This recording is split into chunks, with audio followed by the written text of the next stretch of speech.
going to try to explain three-phase. So that's magnet number one. Number two is red. Number three is blue. So just from this point of view, it's black, right?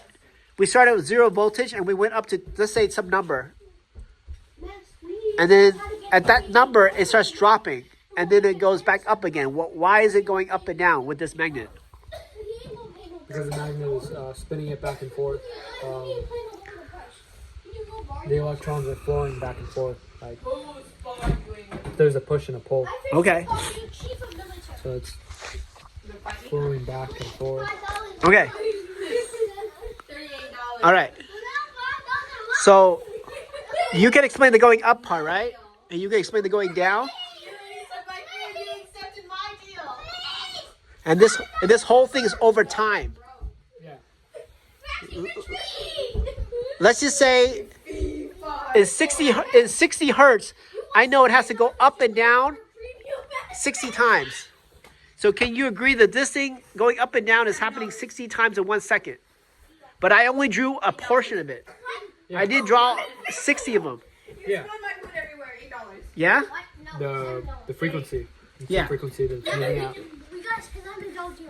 We just need to talk like William about giving us money.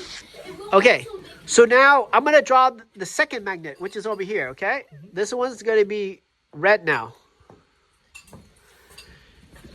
Now, I can draw a whole nother diagram right underneath it, and I can draw the red going up and down. You got to look at this, Will. So I could draw another diagram, and it's going to go up and down in red. But I'm going to put that graph right on top of the same graph. And what I'm telling you is it has to start a little bit. It's going to have to start a little bit this way. So instead of starting right here, it starts right here. And then when the electricity makes it, it's going to go up like this. And then down. And then up. So this is one magnet. This is one phase. This is another phase. This is another magnet. Yes. And then now on another magnet, this one number 3. I'm not going to start right here too. I'm going to have to start a little bit farther. A little bit further. Because in the place that it's located, it's a little bit farther. Okay. Now each one of these farther, if you measure from here to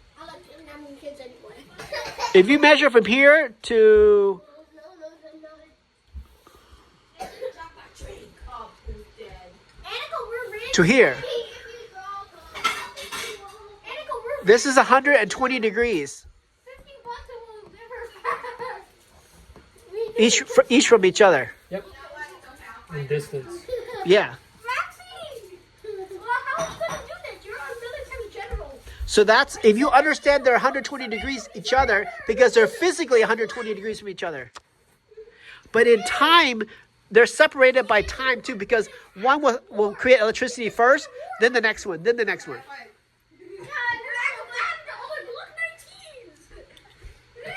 So if you were to have an oscilloscope, you can see this pattern on an oscilloscope. And if you connect all 3, you will see all of them on just a little bit off from each other. So I'm not talking about how much voltage is this. I'm not talking about how much voltage we're talking about, okay? But whatever voltage it is, it's got to be 120 degrees from each other. Yep. Voltage should be different. It can be whatever you design it to be. Mm-hmm. But what happens if it wasn't a 3-phase? What happens if it's a 4-phase? Then there would be. You would take 360 and divide it by 4. So.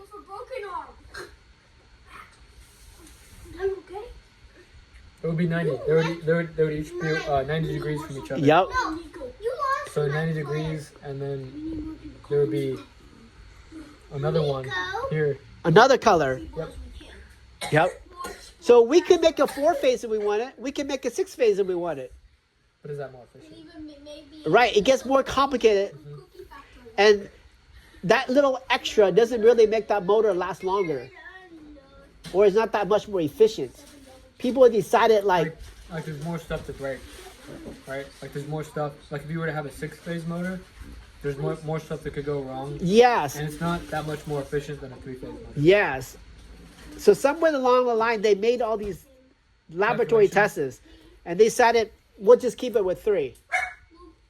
Maybe it's easier for the human mind to fathom when we wire stuff up. When it's just like 16 phase. But that motor is possible. That motor will spin like really smooth.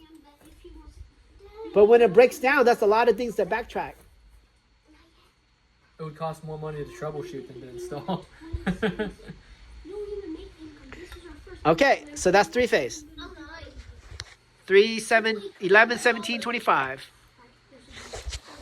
Risk her out.